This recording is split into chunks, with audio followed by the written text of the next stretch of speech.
oh my God, why is this happening to me? And how did nature even thought of women having babies? Oh, this is, by the way, my pushing gift. How does it feel being a dad of 2 girls? I'm gonna be this natural mom that never gives the baby pacifiers. That's like the best living in the country. Things are completely different with Lily. Maybe have a 3rd baby, fingers crossed. How Emily reacted to Lily's birth. I'm not the best mom and not the best YouTuber right now. Did I guys tell you that we have a Jackpot house? We're drinking to Marina, who delivered a baby 3 weeks ago, and she just had the whole professional interview with the whole setup with a camera guy. We interviewed John. I talked about Instagram, so getting back to work. Cheers. Today is a postpartum vlog. We're gonna talk about what I'm doing to get back to work. We're gonna talk about life with 2 babies, which is, spoiler alert, a lot easier than I imagined, but it's probably just the first few weeks when the newborn is still asleep. But let's do it. Let me show you what my office turned into. So I have a lot of new stuff in this room. First of all, I now have a crib just by my desk, because it's really easy when the baby's next to you and you can nurse and you can jump on a Zoom call. Really helps. Now we also have this crib that's right here, but actually I'm gonna show you something. I just posted on Instagram today that I slept like a baby. I'm gonna show you this. So I'm using Oura Ring to track my sleep, but this is what happened this night. I slept for 9 hours. I went to bed at 9:40 p.m. and the first time I woke up to nurse was at 3 a.m. So basically Lily slept for 6 hours, and then I nursed her, and then she went back to sleep and she slept for 3 more hours. With Emily, I try to follow every doctor's advice, and it's not like I'm telling you not to follow doctor's advice, but it's just I was told that I need to nurse Emily every 2 hours. And what I did, as a person who wants to follow advice very precisely, I had an alarm every 2 hours and I woke up to feed her. And I also had this app that tracked how long I fed her from which breast. And basically by the end of week 1, I was hallucinating because I wasn't getting enough sleep. I was going crazy. I was like, oh my God, why is this happening to me? And how did nature even thought of women having babies, and then like after labor, when your body's exhausted, you need to wake up every 2 hours? Like, how is this possible? With Lily, I was like, okay, I don't want to repeat the same story. So when she was born, I put her in my breast, and she was on my breast for the first 24 hours. And now I'm feeding her whenever she wants to feed, not waking up every 2 hours. And if she wants to sleep for 6 hours, well, go get that sleep, and I'm gonna get my sleep. And things are completely different with Lily. If we compare giving birth, like Lily's birth was 10x easier, and our postpartum period with Lily is 10x easier. Another thing I'm gonna show you that really helps, swaddling. When Lily was just born, I was using swaddle from the hospital that they gave us, but now my friend gave me this. Like, this is a game changer. This is called Swaddle Me, and you basically put your baby there and you just wrap it, and that's it. And the baby sleeps like a baby. When they're swaddled, newborns, they fall asleep immediately. Again, with Emily, I thought she didn't like it, but I think the problem was I didn't know how to swaddle, because I was trying to do it with a swaddle. When you're using this, it's just completely different. It's like nature, I think we have this in our bodies that we know how to take care of babies. And when we listen to too much advice, we just overcomplicate things. And again, with Lily, I'm trying to do whatever my heart tells me to do, and it's so much easier. She just sleeps all day. Oh, another thing, pacifier. You know what, with Emily, when she was born, I was like, I'm gonna be this natural mom that never gives the baby pacifiers because that intervenes with teething or whatever I read on the internet. And guess what? At the age of 3 months, I freaked out. I gave Emily her pacifier, and she's 1 year and 7 months now, and she still uses it. And with Lily, I was like, why worry? I would just give her the pacifier right away. And whenever she gets it, she's so calm. And it hasn't intervened with breastfeeding, really. She's nursing well, she's gaining her weight. So I don't know, like, of course, listen to your doctor, but also listen to yourself, because sometimes the doctor didn't mean to freak us out, like with those 2 hours of nursing. I asked the doctor later, like, did I need to nurse every 2 hours? She's like, no, if she slept for 4 hours, let her sleep. I was like, why the guys at the hospital haven't told me that? But anyways, let me talk about Snoo a little, because I know I'm just showing a lot of things for babies, but full disclosure here, my friend gave me all of those cribs, because I feel that if you're planning to have 3 or 4 babies, yes, maybe it's worth buying all of this, but if you're not planning to have all of those babies, like, why do you need all that stuff? So Snoo is amazing. It is very, very pricey, but what it does, you just put your baby here, you swaddle the baby, and it just rocks her and it produces sounds, and if baby's still crying, it would increase the speed of rocking, it would change the sound. But the thing is, again, because Lily's such a good sleeper, whenever she gets her pacifier, I don't really use it right now, it's not even plugged in. But before pacifier, because we introduced it week 2, before pacifier I used it, and it does magic. So I can just work and Lily will be here going to sleep. Let me show you another thing right here that I use whenever I'm changing or putting my makeup on. Lily's here, it's rocking automatically, but Emily also does some rocking for me back and forth, and it also produces different sounds. And I will leave all the links below if you ever need them. But again, I don't feel that, like, I bought this myself, it was like $130, kind of $140, but this Snoo crib is $1,000 something. These cribs are super pricey, and you can rent some of them, but I would look for a group where people just exchange things for babies, because otherwise you only use them for the first 3 months, then they start rolling and you can't really use all of that stuff. Oh, this is, by the way, my pushing gift. You know what a pushing gift is? When you push out a baby, you get a gift from your husband. I just got it yesterday. And this was my Emily's pushing gift earrings. And I just remember when we came back from the hospital and Dima brought me and the baby in the car seat back to the apartment. I was so tired of the whole experience and I was so weak that I just looked at the bag with the gift and I didn't have any energy to open it, and I was just lying there, and I opened it maybe like one week later because I was so exhausted. This time when we came back from the hospital, we were hugging Emily, we were talking to my parents, and we were like all excited about our new life. It just tells how different both postpartum and birth were this time. And I got some questions about postpartum, like getting back in shape. So it's been 3 weeks. My belly's back to normal, almost. Well, my weight gain has been, sorry, I'm gonna do kilograms because I'm so bad at pounds, but I'm actually 129 pounds right now, which is 59 kilograms, and I was 64 kilograms when I was pregnant, and I was 49 kilograms before. Oh no, I was 53 kilograms before being pregnant with Lily. But anyways, people ask me like exercise and stuff. I wish I could recommend something, but I think it's just my body. I haven't done anything. I remember the first time my doulist gave me this rebozo that I wrapped around myself to get organs back in shape, and some people told me to lie on my stomach. This time I haven't done anything. It's just my body. So bodies do miracles if you let them, and I think if you eat well, whatever. But if you're wondering, stretch marks, I also think that's the matter of your body functioning well.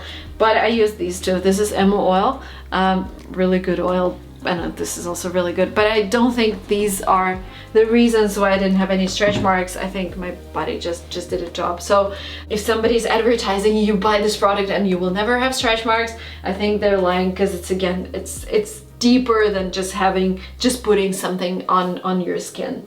So yeah, in terms of postpartum, haven't done anything. I only went to osteopath twice. This is the best investment, I think, because she was like, oh, your hip is a little misplaced, and they fixed my leg that has been aching through the whole pregnancy because I failed to fix it before getting pregnant, and once I got pregnant they couldn't really do manipulations on me. They could do osteopathic things, but they couldn't do chiropractic. I kind of had this leg pain through the whole pregnancy, and now they completely fixed it. Yesterday I went to my osteopath, and today I feel like a person who never gave birth. I don't know, I just feel back to normal, which is again amazing. And again, it's not like I'm trying to boast or like, you know, show off whatever is going on. I'm just trying to show that experiences can be different.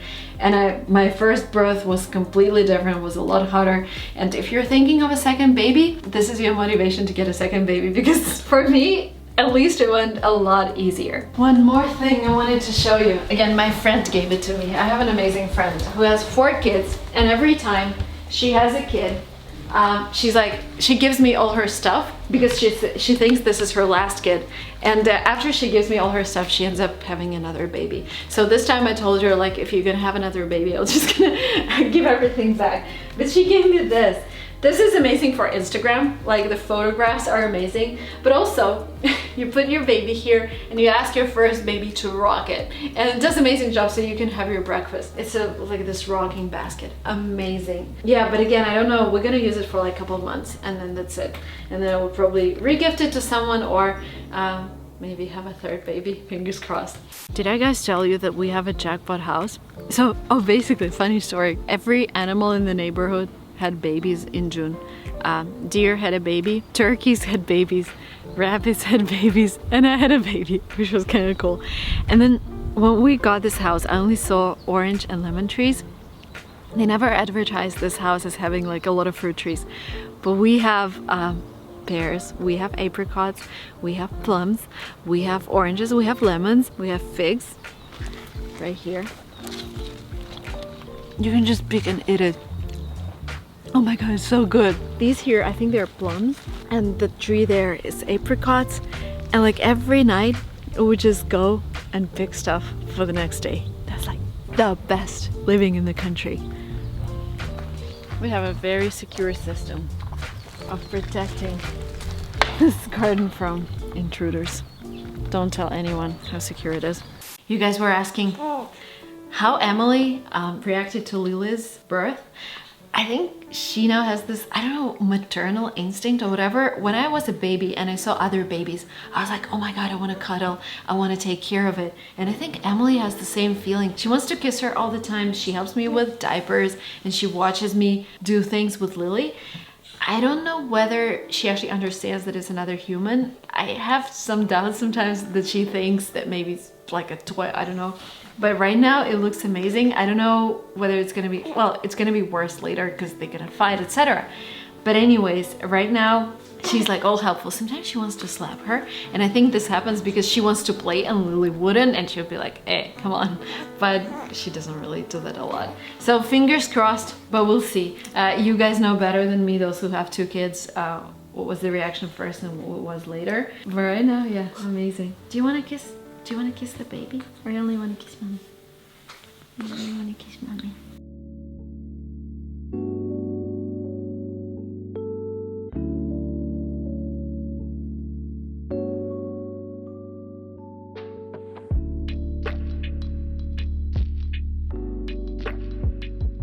In terms of getting back to work, it's been really challenging. So I started working this week, but the thing is, before I would hang out with Emily and then Emily would go for a walk and I would have this time for myself, or she would hang out with her grandparents and I would be like, oh, this is time for myself. And now she goes to sleep and I'm like, yeah, I'm gonna go work. And then I'm like, oh my god, Lily, I need to hang out with Lily. And it's this thing when I realize Emily needs me a lot, so I try to spend as much time as possible. Lily also needs this bodily contact. She needs me all the time to be with her, to nurse her. Like, I know I can't be without work. I can't live without creating content because this is what I like to do. I can't live without my businesses, etc. I don't want to miss this period when both babies are really small and, you know, this is not going to repeat. So I'm just trying my best. I know I'm not the best mom and not the best YouTuber right now, but I'm just trying to compromise, and sometimes I just disappear from Instagram for 2 days because I just can't post. And Emily's going through this period. Whenever she sees a phone, she wants to grab it and she would look through the photos and she would look through them 10 minutes, 20 minutes, and if we try to take the phone away, she goes hysterical. And I don't want her to be hanging out with gadgets all the time because I know it's, well, she would end up like her mom, hanging out with gadgets all the time. So right now I can't do what I did before. I would film stories of her eating and post them and we'll just go with the flow. Now I need to quietly film stories and then whenever she's in the bath, post them. So it's different this time. 2 hours per day is doable in terms of work. I don't know what's gonna be in a month. We'll see, and you'll know. For now it's like this. Yep. No. She just bought a subscription for $100. Cancel. No, cancel. Cancel. I said cancel. Come on. Yeah, good girl.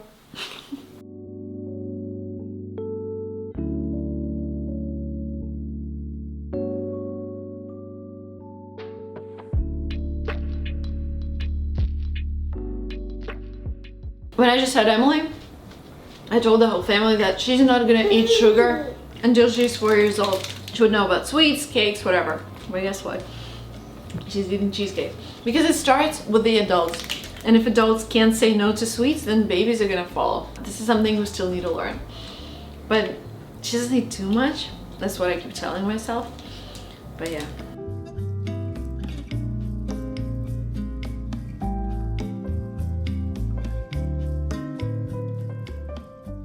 This is Lily's car seat. Both car seats that we have are from Cybex. And I really like this brand, and we had Duna before, this car seat, and Emily would feel kind of uncomfortable in Duna, and because we were traveling back and forth, if you guys remember, we lived in Malibu, Los Angeles, and then we came back here, so back and forth, I decided to get like the best of the best car seats, and I talked to my friend, she's like, Cybex.